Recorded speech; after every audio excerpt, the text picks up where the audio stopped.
সময় সংলাপে স্বাগত জানাচ্ছি। আমি তুষার আব্দুল্লাহ। সময় সংলাপে আজ আমার সঙ্গে যোগ দিয়েছেন খন্দকার সাখাওয়াত আলী। আপনার স্বাগত সময় সংলাপে।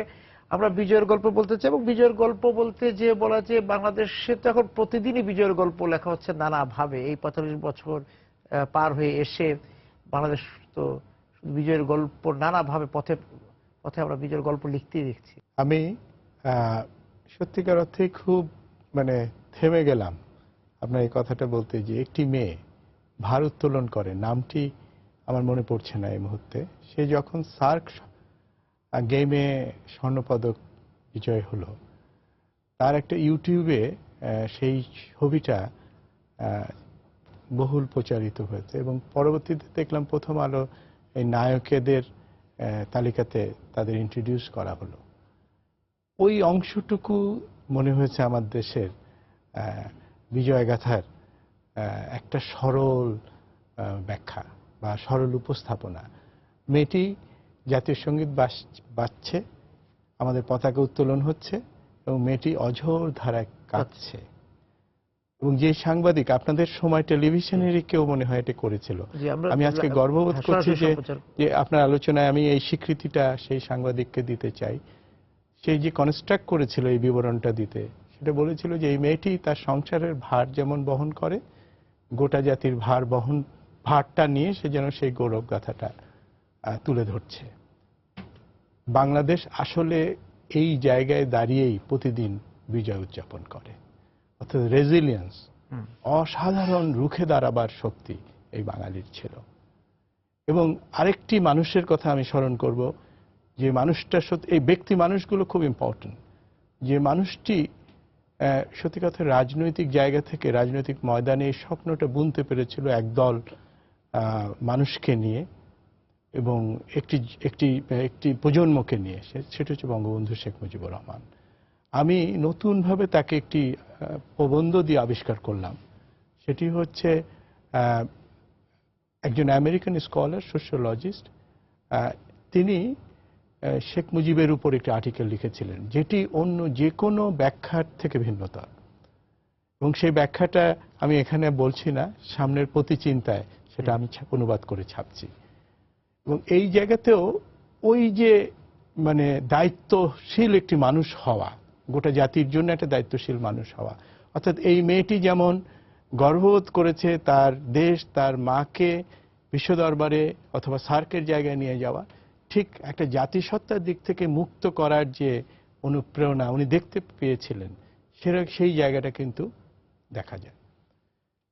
৪৫ বছরে আমাদের অর্জনগুলোকে আমি কয়েকটা ভাগে যদি ভাগ করি, একজন সমাজবিজ্ঞানের ছাত্র এবং সোশ্যোলজিস্ট হিসেবে আমি 5টি জায়গায়, যেহেতু আলোচনার পরিসরটা দীর্ঘ করার সুযোগ নেই, সেই জন্য 5টি পর্যায়ে বলবো। একটা হচ্ছে সামাজিক গতিশীলতা, প্রচণ্ডভাবে সামাজিক গতিশীলতা, এর প্রভাবটা আমরা দেখেছি। অর্থনৈতিক উন্নয়ন, সেখানে কিন্তু এর প্রকাশটা আমরা ঘটছে দেখছি, সামাজিক উন্নয়ন ঘটেছে। আরেকটা হচ্ছে যেটা ইংরেজিতে একটু বলতে হচ্ছে যে মাইক্রো ইকোনমিক ডেভেলপমেন্ট, অর্থাৎ তৃণমূল পর্যায়ের অর্থনৈতিক উন্নয়ন। আরেকটি হচ্ছে ডিসপ্যারিটি। উপরে 4টি হচ্ছে আসলে অর্জন, আর কলঙ্ক হচ্ছে ডিসপ্যারিটি। এই কলঙ্কের কথাটা এই কারণে বলছি যে ৭১ তৈরি হয়েছিল ডিসপ্যারিটির কবর দেব সেই চিন্তা থেকে, অর্থাৎ দুই আঞ্চলিক অর্থনীতির বৈষম্যকে কেন্দ্র করেই 6 দফা রচনা হয়েছিল। এবং ওই লেখাটিতে আমরা এইভাবে কখনো দেখি কিনা জানি না, ৩রা মার্চ ১৯৭১ সালে এই রেসকোর্স ময়দানে, তখন এখনকার সরোয়ার্দী উদ্যানে, সেখানে নৌকা প্রতীকের যে স্টেজ বানানো হয়েছিল এবং পাল হিসেবে বাংলাদেশের পতাকা, আমাদের মানচিত্র খচিত পতাকা রাখা হয়েছিল, এবং স্মারক হিসেবে 17টি কবুতর ছাড়া হয়েছিল। এই 17টির কবুতর সংখ্যাগতভাবে এ কারণে বাছাই করা হয়েছিল, যেটি হচ্ছে 6টি হচ্ছে 6 দফার জন্য, আর 11টি হচ্ছে 11 দফার জন্য।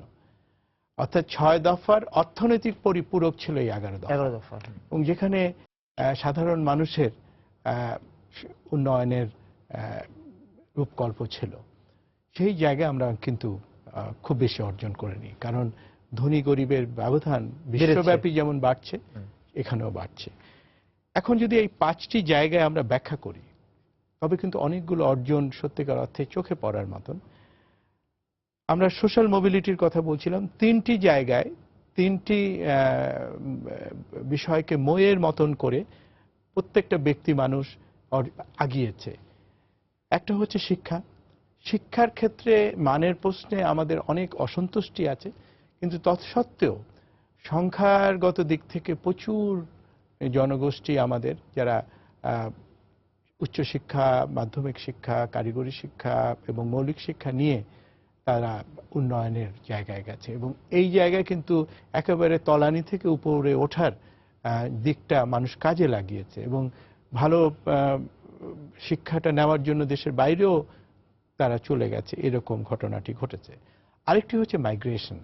একটি পাসপোর্ট একটি গোটা জাতিসত্তার ভেতরে বিশ্ব পরিসরে নিজেকে উপস্থাপন করার যে সাহস, সেটা মনে হয় বাংলাদেশের ছাড়া অন্য কোনো দেশে সত্যিকার অর্থে আছে কিনা খোঁজা মুশকিল।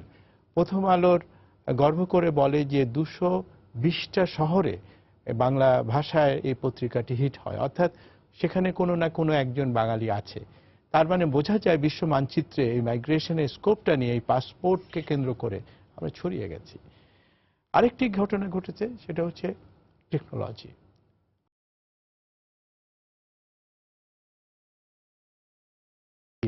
আজকে কিন্তু আমরা ডিজিটাইজেশনের যে পটভূমি সেটা তৈরি করছি, এবং তারও একটি পরিণতি আমরা যদি দেখি, সেটি হচ্ছে আমাদের স্মার্ট কার্ড। অর্থাৎ আমাদের যে জাতীয় পরিচয়পত্রটি ছিল সেটিকে কিন্তু এখন আমাদের কর্নিয়া, চোখের কর্নিয়া এবং আমাদের থাম্ব, অর্থাৎ একটা ইউরোপ আমেরিকার যেই সিকিউরিটি কার্ড, সেই রকম জায়গায় কিন্তু আমাদের একটা ডেটাবেস তৈরি হয়ে গেছে। সো গভর্নেন্সের পার্সপেক্টিভ থেকে আমাদের প্রাথমিক ভিত্তিটা তৈরি হয়েছে। এই অর্জনগুলো আমাদের মনে হয় সেলিব্রেট করা দরকার। আরেকটি কথা বলবো মোবিলিটির প্রশ্নে, মঙ্গা এলাকা বলে যে অঞ্চলটি ছিল, সেটা হচ্ছে রংপুরের সেই অঞ্চলটা, উত্তরবঙ্গ, যেখানে মানুষকে একটু বোকাশোকা ভাবা হতো, সেটা হচ্ছে দারিদ্রতার কারণে এবং রিমোটনেসের কারণে। সেই যে মফিজ শব্দটি যেটা ছিল, সেই মফিজ শব্দটাকে আমরা সত্যিকার অর্থে দরিদ্রকে জাদুঘরে পাঠাবার কথা আমরা কেউ কেউ বলি, কিন্তু মফিজ শব্দটা আমাদের ডিকশনারি থেকে মুছে দেওয়া সম্ভব হয়েছে।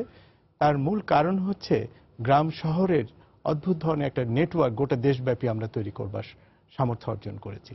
অর্থাৎ বাংলাদেশের যে কোনো প্রান্ত থেকে আমরা শুরু করে সূর্যোদয়ের মধ্যে আমরা অন্য প্রান্তে যেতে পারছি, অর্থাৎ এটা একটা বিশাল মোবিলিটির ক্ষেত্রে বিপ্লব ঘটেছে। এবার আসি অর্থনৈতিক উন্নয়নের জায়গাতে। তিনটে জায়গায় সত্যিকার অর্থে দৃশ্যমান উন্নয়ন আমরা দেখছি। এগ্রিকালচারে 7 কোটি বাঙালি, যেখানে খাদ্যাভাব ছিল, দারিদ্রতা ছিল, সেইখানে কিন্তু আজকে 15-16 কোটির উপরে নাগরিক আমরা। জমি কমে যাচ্ছে, কিন্তু আমরা কৃষিতে সত্যিকার অর্থে সাফল্যটা ধরে রেখেছি। আমরা সবুজ বিপ্লব বলতে পারি, গ্রিন রেভলিউশন যেই জায়গাটা। কিন্তু এখানে ঝুঁকির জায়গাগুলো আছে, যেগুলো হয়তো পরবর্তীতে আমরা আলোচনার সুযোগ নেব। সেটা হচ্ছে যে ক্লাইমেট চেঞ্জের কারণে নতুন ঝুঁকি তৈরি হচ্ছে এবং স্যাচুরেটেডও হয়ে গেছে। তো খাদ্য নিরাপত্তার প্রশ্নে সবুজ বিপ্লবের ভ্যালু অ্যাড করতে প্লাস আমাদের প্রয়োজন হবে, এবং সেখানে গবেষণা, জলবায়ু পরিবর্তন সহায়ক আবার উদ্ভাবন হচ্ছে, সেখানে R&D তেও আমরা ক্রমান্বয়ে অর্থ বিনিয়োগ করছি, এবং যেগুলো সাফল্য কিন্তু আছে। এখন সেগুলো মাঠে নিয়ে যাওয়ার চ্যালেঞ্জগুলো আছে। আরেকটি জায়গায় বলতে হবে, সেটা হচ্ছে প্রাইভেট সেক্টর। অর্থাৎ আমাদের ইন্ডাস্ট্রিয়ালাইজেশনে প্রাইভেট সেক্টরের একটা দৃশ্যমান অবস্থান আছে। অর্থাৎ নিম্ন মধ্যবিত্ত পরিবারের একটি গ্রুপ ক্রমান্বয়ে কিন্তু ইন্ডাস্ট্রিয়ালিস্ট হয়ে উঠেছে। সেটা আমাদের গার্মেন্টসের যে সাফল্য, সেই সাফল্যের গল্প কিন্তু সেই সত্যিকার অর্থে ছোট ছোট উদ্যোক্তাদের বড় উদ্যোক্তা হয়ে ওঠা এবং বিশ্বমানের জায়গায় পৌঁছানো, এবং সেই সামর্থ্যটা কিন্তু বাংলাদেশ অর্জন করেছে। আরেকটি জায়গায় সেটা হচ্ছে সার্ভিস সেক্টর, সেবা খাতেরও কিন্তু একটা উন্নয়ন হয়েছে। এবং আগে আমাদের কৃষি অর্থনীতির জায়গায় ছিল, কৃষি অর্থনীতি ক্রমশই কিন্তু দখল করে নিচ্ছে সেবা খাত এবং ইন্ডাস্ট্রিয়াল খাত। কৃষি এখন আমাদের জাতীয় উৎপাদনে 26% মতন অবদান রাখে।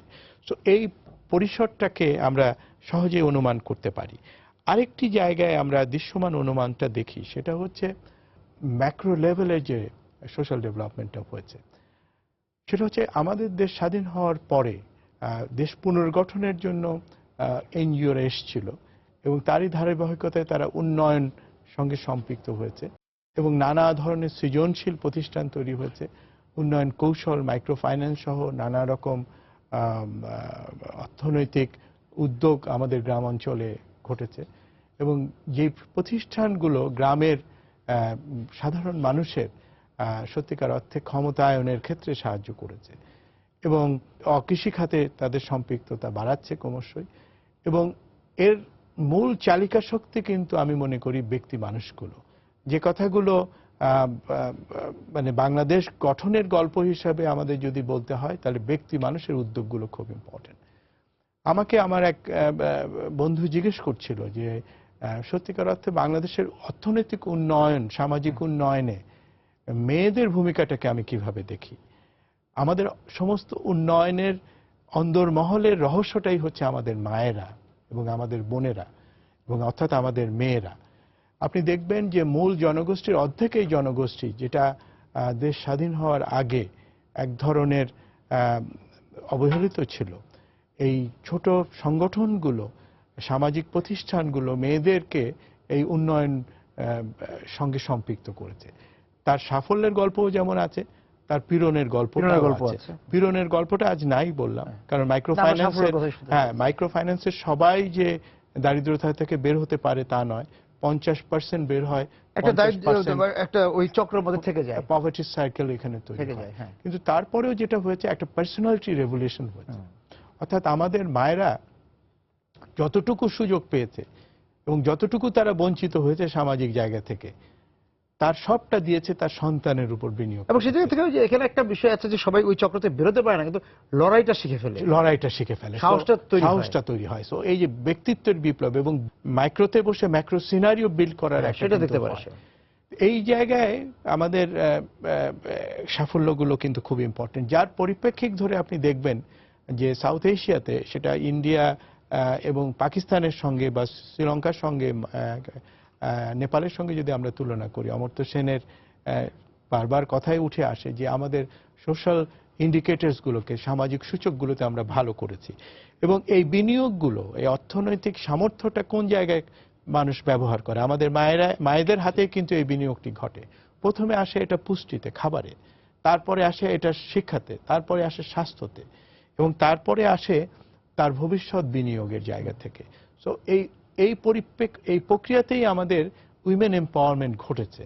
এবং আমাদের যে পাকিস্তান আমলে যে আমাদের ক্ষমতা কাঠামো, গ্রাম অঞ্চলে যে ক্ষমতা কাঠামো ছিল, সেই ক্ষমতা কাঠামো কিন্তু একটা বড় ধরনের পরিবর্তন হয়েছে। তো এই জায়গাতে আগের সেই ভূমিকেন্দ্রিক ক্ষমতা কাঠামো সেইভাবে আজকে আর কাজ করে না। তো ছোট ছোট মানুষগুলো, ক্ষুদ্র উৎপাদক, ক্ষুদ্র জনগোষ্ঠী, তারা কিন্তু নিজেদের এই জায়গাটা করে নিতে সক্ষম হয়েছে। এর সঙ্গে সঙ্গে আরেকটি বিষয় খুব আলো ফেলা দরকার, সরকারের সহায়ক পলিসিও কিন্তু এই জায়গাতে সাহায্য করেছে। এইখানে সরকার খুব বুদ্ধিমত্তার কাজ করেছে। সেটি হচ্ছে যে দরিদ্র বান্ধব যে প্রকল্পগুলো সাফল্য এসছে, তারা সেগুলোকে তাদের সোশ্যাল সেফটি নেটের আন্ডারে দেশব্যাপী সামাজিক নিরাপত্তা জালের মধ্যে তারা সেই কাজগুলো করেছে, যার কারণে দারিদ্রতা থেকে বেরিয়ে আসতে আমরা সক্ষম হয়েছি। আমরা প্রায় 60% দরিদ্র সীমার নিচে ছিলাম যখন আমরা দেশ স্বাধীন হলাম। আজকে সেটা কিন্তু প্রায় আমরা 30% কমিয়ে আনতে, 30-35-40% প্রায় কমিয়ে আনতে সক্ষম হয়েছে। সেখানে কমিয়ে আনতে সক্ষম হয়েছে, কিন্তু আপনি শুরুতেই বলছিলেন যে ওই সাম্যের জায়গার কথা আমরা বলেছিলাম, 71-এ বা যে স্বপ্ন নিয়ে আমাদের মুক্তির লড়াই, সেই জায়গাতে আমরা সফল হইনি। হ্যাঁ, সেই কারণেই এটা হচ্ছে আমাদের শেষ আলোচনার অংশ। সেটা সাম্যের কথা বলছিলাম, সমতার কথা বলছিলাম, এবং আপনি বলছিলেন যে দূরত্ব বেড়েছে, মধ্যবিত্ত সাথে উচ্চবিত্ত বেড়েছে, এবং পুঁজিটা আসলে একটি গোষ্ঠীর মধ্যে সীমাবদ্ধ হয়ে গেছে। এবং এই আলোচনায় মানে আপনি ওই বিষয়টি আনবেন যে পুঁজি আর স্থানীয়ভাবে রাষ্ট্রের কাছে থাকেনি, পুঁজি কিছুটা পাচারও হয়ে গিয়েছে। হ্যাঁ, তো এই জায়গাটা হচ্ছে রাজনৈতিক অর্থনৈতিক বিষয়টা আনাটা দরকার। যে প্রতীকী জায়গা থেকে আমি 17টা কবিতরের গল্প বলেছিলাম, যে আমাদের রেসকোর্স ময়দানে 6 দফার প্রতীক হিসেবে 6টি আর 11টি, এই 6 দফা 11 দফার যে মেলবন্ধন, সেটা অর্থনৈতিকভাবে রাজনৈতিক অর্থনৈতিক জায়গা থেকে আমরা করতে পারলাম কিনা, সেই বিচারে এবার আলোচনাটাকে নিয়ে যাওয়া যাক। আমরা প্রথমেই দেখুন, কনস্টিটিউশনের কিন্তু সেই স্পিডটা ছিল এবং তার সংস্কারের কাজেও হাত দেওয়া হলো, শিক্ষাকে কেন্দ্র করে একটা সংস্কারের কাজে হাত দেওয়া হচ্ছিল এবং পরবর্তীতে ৭৫ কিন্তু আমাদের একটা রাজনৈতিক ঝাঁকুনিতে আমরা পড়ে গেলাম। সো রাজনৈতিক পরিসর থেকে বাংলাদেশ ছিটকে পড়ল এবং সত্যিকার অর্থে একটা প্রতিবিপ্লব ঘটল এবং জিয়ার মধ্য দিয়ে সত্যিকার অর্থে এন্টি বাংলাদেশ যে কনসেপ্ট এবং যে সামাজিক শক্তি তারা কিন্তু ক্ষমতার জায়গায় নিজেদের কেন্দ্রভূমন করতে সক্ষম হলো। আরেকটি জিনিস মনে রাখতে হবে যে বিশ্ব পরিপ্রেক্ষিতে বাংলাদেশ স্বাধীন হয়েছিল, সেই জায়গা থেকে একটা যুদ্ধ বিধ্বস্ত বাংলাদেশকে ৩.৫ বছরে মুজিব গভর্নমেন্ট যেই জায়গায় এনে রেখেছিল তার ভিত্তি ধরেই কিন্তু পরবর্তী সরকারগুলো আগিয়েছে, সেটা সাফল্য কিন্তু কম নয়। কিন্তু যেটা ঘটলো সেটা হচ্ছে একেবারেই উল্টো রথের দিকে দেশ আগালো। তো সেই জায়গাতে ৭৫ থেকে ৮১ যে জিয়া রিজিমটি ছিল সেটি তো একটা সামরিক রিজিম এবং পাল্টি হলো এবং সেনাবাহিনীতে মুক্তিযুদ্ধের অংশটাকে মেরে ফেলা হলো এবং সেখানে আরেকটি শক্তির কথা বলা দরকার, দেশ স্বাধীন হওয়ার পরে চরম পন্থা যে রাজনীতি, লেফট রাজনীতিতে আজকে যেটা আমরা জঙ্গিবাদের মতন দেখি, হ্যাঁ ধর্ম সেখানে আসলো। তো সেখানে জামাতি সহ সেই অপরাজিত শক্তিগুলো তো এই আমাদের সামাজিক শক্তিগুলোর মধ্যে ছিল। সমস্ত কিছুর মধ্য দিয়ে রাজনৈতিক এবং সামাজিক প্রপঞ্চতে যে উল্টো যাত্রাটা হলো তার ফলে কিন্তু বাংলাদেশ একটা নতুন ধরনের দীর্ঘমেয়াদী কালো অধ্যায়ের মধ্যে পড়ল এবং যেখানে আইনের শাসন একেবারেই নিষিদ্ধ করা হলো এবং সেই জায়গা থেকে আমরা যেটা দেখলাম সেটা হচ্ছে রাষ্ট্রীয় সম্পত্তি লুটের ইতিহাস। দেশ স্বাধীন হওয়ার পরে সেটা হয়তো কমভাবে ছিল, কিন্তু এর পরবর্তীতে রাষ্ট্রীয় পৃষ্ঠপোষকতায় শুরু হলো, ব্যাংকগুলো সত্যিকার অর্থে খুলে দেওয়া হলো এবং এখানে একটা কম্পিউটার বুর্জুয়া শ্রেণী, যেটা লেফটের ভাষায় যদি বলি আমরা একাডেমিক ভাষায়, সেরকম একটা শ্রেণীর গড়ে তোলা হলো রাষ্ট্রীয় পৃষ্ঠপোষকতায় এবং বাজার ক্রমশই খুলে দেওয়া হলো এবং সেই পরিপ্রেক্ষিক ধরে এবং এনজিওদের সঙ্গে বিশ্ব অর্থনৈতিক সম্পর্কটা আরো দৃঢ় হলো এবং মাইক্রো ফাইন্যান্স মানে তৃণমূলেই গেল।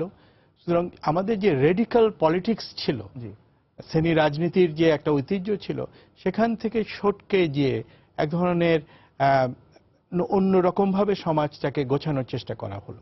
মাইক্রো ফাইন্যান্সের সাফল্য কিছুটা আছে দারিদ্র্য বিমোচনে, কিন্তু এর আবার রাজনৈতিক নেতিবাচকতার বিষয়টাও আমরা এখন যখন পলিটিক্যাল সায়েন্সের জায়গা থেকে দূরবর্তী অবস্থান নিয়ে দেখতে হবে। অর্থাৎ বাংলাদেশ বিগ পিকচার্স থেকে মাইক্রোতে ঢুকে গেল, অর্থাৎ বড় আকাঙ্ক্ষাগুলো, বড় স্বপ্নগুলো কিন্তু রাজনীতিতে এবং অর্থনীতিতে সাইডলাইনে চলে গেল এবং সত্যিকার অর্থে প্রতিষ্ঠানগুলো ভেঙে পড়ল। আমরা যে প্রতিষ্ঠান ভাঙার গল্পটা বলি, সেই গল্পটা কিন্তু ঘটে ৭৫ উত্তর বাংলাদেশে। কারণ সেই সময় সত্যিকার অর্থে রাজনীতিকে পুনর্গঠন করতে গিয়ে রাজনীতিতে যারা পরিত্যক্ত ছিল সেই স্বাধীনতা মুক্তিযুদ্ধের মধ্য দিয়ে তাদের পুনর্বাসন করলো এবং মূলধারার রাজনীতিটাকে অবদমন করা হলো এবং সত্যিকার অর্থে সেই জায়গাতে দলীয় রাজনীতির বীজটা কিন্তু মানে হলো। এবং আপনি দেখবেন ওই জায়গাটায় আমি একটা চমৎকার আর্টিকেল, একটা ইন্টারভিউ ছাপা হয়েছে সিধু ভাই বলে, সেই প্রক্রিয়াটায় উনি কিন্তু ছিলেন। কারণ মশিউর রহমান তার বড় ভাই, তিনি জিয়ার সঙ্গে রাজনৈতিক উপদেষ্টা হিসেবে সেই পুনর্গঠনের কাজেটা ছিলেন এবং সেই জায়গাটা আর এখানে বলবার সুযোগ নেই। সেই প্রক্রিয়াটায় আমাদের রাজনৈতিক অর্থনীতিতে তৈরি হলো এবং নতুন একটি রাজনৈতিক অর্থনৈতিক গ্রুপ তৈরি হলো রাষ্ট্রীয় পৃষ্ঠপোষকতায় এবং তারপরে তো জিয়ার মৃত্যুর মধ্য দিয়ে এরশাদ আসলো, তারই কন্টিনিউশন হলো। তো আমাদের প্রতিষ্ঠানগুলো দাঁড়ানোর চেষ্টা করেছে কিন্তু ভেঙেই পড়েছে বারবার। না, প্রতিষ্ঠানগুলো নিয়ন্ত্রিত হয়েছে এই সমস্ত সামরিক সরকারের ইচ্ছা মাফিক। সুতরাং ব্যক্তিত্বের যে বিপ্লব ইন্ডিভিজুয়াল ক্ষেত্রে হলো, প্রতিষ্ঠানগুলো কালেকটিভ ভাবে যে প্রতিষ্ঠানগুলো আইন কানুনের মধ্যে নাগরিক তৈরির জন্য যে সহায়তা করা, সেগুলো করতে ব্যর্থ হলো। আমাদের বিশ্ববিদ্যালয়গুলোতে সন্ত্রাস বেড়ে গেল এবং মাদকের ব্যবহার হলো, যে তরুণ সমাজ 71-এর জন্ম দিয়েছে, 60-এর দশকের জন্ম দিয়েছে, তার পরবর্তী প্রজন্মই একটা চরম হতাশার মধ্যে পড়লো এবং সত্যিকার অর্থে বিগ পিকচার্স থেকে বাংলাদেশ হারিয়ে গেল, ছোট গলিতে বাংলাদেশ হাঁটা শুরু করলো। আরেকটা জিনিস বলা দরকার, এই এনজিও গুলো সত্যিকার অর্থে সামাজিক সংগঠনগুলোর কে ক্রমশই রিপ্লেস করেছে। অর্থাৎ আমাদের সামাজিক প্রণোদনায় যে সামাজিক উদ্যোগগুলো ছিল সেগুলো ক্রমশই বিশ্ব পুঁজিবাদের খপ্পরে পড়ে গেল। খপ্পরের শব্দটা না ব্যবহার করে তার রিপ্লেসমেন্টের জায়গায় পড়ে গেল, যে কারণে আজকে সামাজিক উদ্যোগের জন্য পয়সা ব্যয় করতে হয় এবং সামাজিক উদ্যোগ যেখানে শুকিয়ে যায় সেখানে রাজনীতি শুকিয়ে যায়। রাজনীতির এক ধরনের মানে আমরা বলি না বিরাজনীতিকরণের প্রক্রিয়ার অংশ হিসাবে এই গোটা বিষয়টা। হ্যাঁ, এবং সেই জায়গা থেকে আলোচনাটা আবার ওদিকে নিতে চাই যে রাজনীতির যে শুদ্ধতা এবং অশুদ্ধতা এই 45 বছরে হয়েছে এবং সেই শুদ্ধ রাজনীতির মধ্যে না থাকার কারণে অনেক সময় আমরা অশুদ্ধের মধ্যে বিলীন হয়ে যেতে যেই কিন্তু ব্যক্তি উদ্যোগের যে আমরা যে দ্যুতি দেখেছি, যে সাফল্যগুলো দেখেছি, ব্যক্তি উদ্যোগের নৈপুণ্য দেখেছি, সেগুলো আরো দেখা যেত যদি রাজনীতির শুদ্ধতাটা ওই যে বহমান থাকতো সেটা নিয়ে। এই যে আমরা শুদ্ধ রাজনীতির ধারায় আর এই 45 বছরে এসে আর কত অপেক্ষা করতে হবে। রাজনৈতিক প্রশ্নের সঙ্গে আরেকটি কথা বলা দরকার যে টলারেন্স যেটা এবং প্লুরালিজম, এইখানে গোড়া থেকেই যেন আমরা সেই জায়গাটা সত্যিকার অর্থে ভালোভাবে হ্যান্ডেল করতে পারিনি। মানে দেশ স্বাধীন হওয়ার পরেই দেখেন জাসদের জন্ম হলো এবং সর্বহারা পার্টি সহ লেফট রাজনৈতিক দলগুলোর হলো। 73-এর নির্বাচনকে কেন্দ্র করেও আরো পরিপক্কতা দেখানোর সুযোগ ছিল, তখনও নির্বাচন কমিশন নিয়ে কিছু প্রশ্ন হয়েছে। মানে ইতিহাসের এই জায়গাগুলো এখন বোল্ড ভাবে বলা দরকার যে বঙ্গবন্ধুর হত্যার সঙ্গে যুক্ত মোস্তাককে জিতিয়ে আনার জন্যই যা করা হয়েছিল সেই সময়, যেটি ঠিক ছিল না। তো এই জায়গাগুলো মানে আমাদের কিন্তু মানে গুনতে হয়েছে। তারপরে দেখেন 90-এর দশকে এসে একটা নতুন সম্ভাবনা, 71-এর পর একটা নতুন সম্ভাবনা তৈরি হলো, নতুন যাত্রা। হ্যাঁ, সেটি হচ্ছে যে দুটো সামরিক শাসনের দীর্ঘমেয়াদী যে প্রতিক্রিয়া সেগুলোকে ঠেলে রাজনৈতিক প্রক্রিয়ায় গণতান্ত্রিকভাবে ক্ষমতা হস্তান্তর হলো এবং একটা শুদ্ধ রাজনৈতিক পরিবেশ তৈরি করার আকাঙ্ক্ষা তৈরি হলো 3 জোটের রূপরেখার মধ্য দিয়ে। এবং যেখান থেকে আমরা প্রেসিডেন্সিয়াল ফর্ম অফ গভর্নমেন্ট থেকে সংসদীয় ব্যবস্থায় ফিরে আসলাম, কিন্তু এর মধ্যে অনেক ক্ষতি হয়ে গেছে। 3-4টি জায়গার ক্ষতির কথা বলি। যেমন আমাদের সংবিধানের বড় ধরনের সংস্কার হয়েছে, অ্যামেন্ডমেন্টগুলো হয়েছে যেগুলো আমাদের মূল স্বাধীনতা স্পিডের সঙ্গে কনফ্লিক্টিং।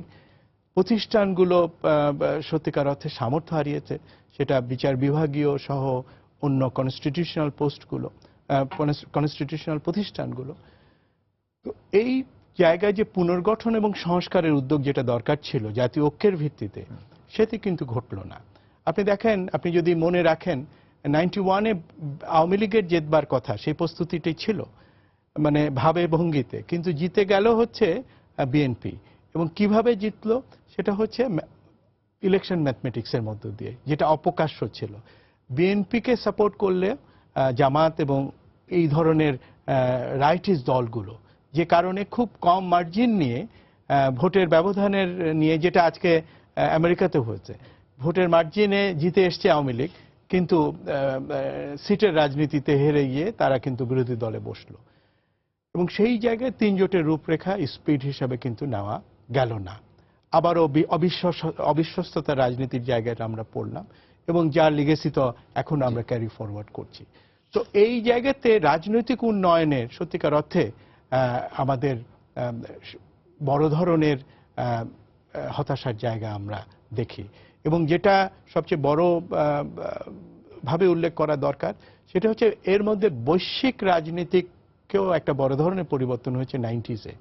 আপনি সোভিয়েত ইউনিয়ন সহ বৈশ্বিক রাজনীতির যে মেরুকরণটা হয়েছে, মেরুকরণ যেটা হয়েছে, যে আদর্শগত রাজনীতির অবলুপ্তি ঘটেছে এক অর্থে সোভিয়েত ইউনিয়ন সহ পশ্চিমা দেশগুলোর পরে, এবং বাজার অর্থনীতিতে প্রবেশ করেছে। সো এই জায়গা থেকে পুরো অর্থনীতিটা আরো বেশি মানে ব্যবসা প্রবণ হয়েছে, যার প্রতিক্রিয়া হিসেবে আমরা যদি আমাদের সংসদের সোশ্যাল প্রোফাইলটা দেখি তাহলে দেখব যে ক্রমশ ব্যবসায়ীরা প্রতিনিধিত্ব করছে।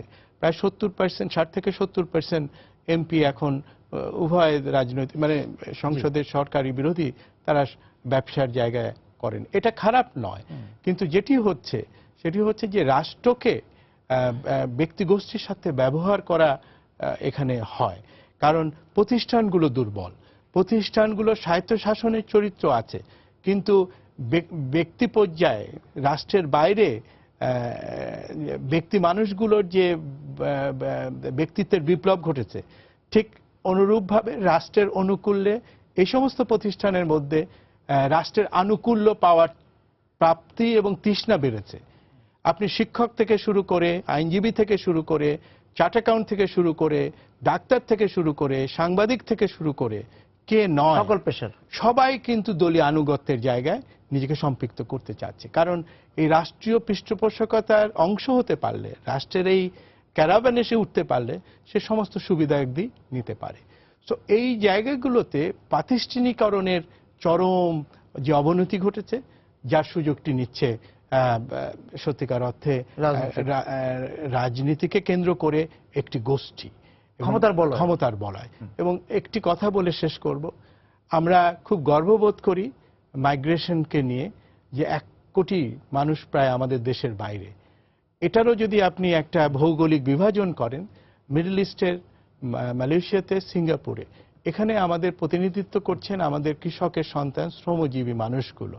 তারাই কিন্তু হাড় ভাঙা খাটুনির পরে তাদের টাকাগুলো দেশে পাঠান। আর আমাদের মধ্যবিত্ত, নিম্ন মধ্যবিত্ত, উচ্চবিত্তের যারা যাচ্ছেন আমেরিকা, কানাডা, ইউরোপ সহ পৃথিবীর নানা প্রান্তে, তারা কিন্তু এখান থেকে টাকাকে ডলারে রূপান্তর করে নিচ্ছেন। এবং প্রত্যেকটা রাজনৈতিক রিজিমের পরে এক একটা নতুন ধরনের শ্রেণী তৈরি হচ্ছে, এবং তারা তাদের সন্তানদের তৈরি করছেন আন্তর্জাতিক বলয়ের জন্য, কিন্তু সেটা চুরি করে নিচ্ছেন এদেশের মানুষের মুখের গ্রাসকে। এবং সেটাই রোধ করতে ব্যর্থ হচ্ছে রাষ্ট্র এবং সরকারগুলো। শুধু এই পরাজয়গুলোর ঠেকিয়ে দিতে হলে আজকে ব্যক্তি মানুষের সমস্ত উদ্যোগ কিন্তু যথেষ্ট নয়, সেখানে সামষ্টিক প্রাতিষ্ঠানিক উদ্যোগ দরকার। এবং রাজনীতি সেই জয়টা আমাদের যেমন সুযোগ করে দিয়েছিল 71-এ, এই রাজনীতিই পারে আমাদের সামাজিক এবং রাষ্ট্রীয় সংস্কারের মাধ্যমে এই অপশক্তিকে ঠেকিয়ে দিতে। আপনাকে অনেক ধন্যবাদ আজকে আমাদের সঙ্গে ধন্যবাদ। দর্শক যারা ছিলেন আজকে সময় সংলাপের সঙ্গে এই আলোচনায়, আপনাদেরকে ধন্যবাদ জানিয়ে শেষ করছি আজকে সময় সংলাপ। সবাই সুন্দর থাকুন।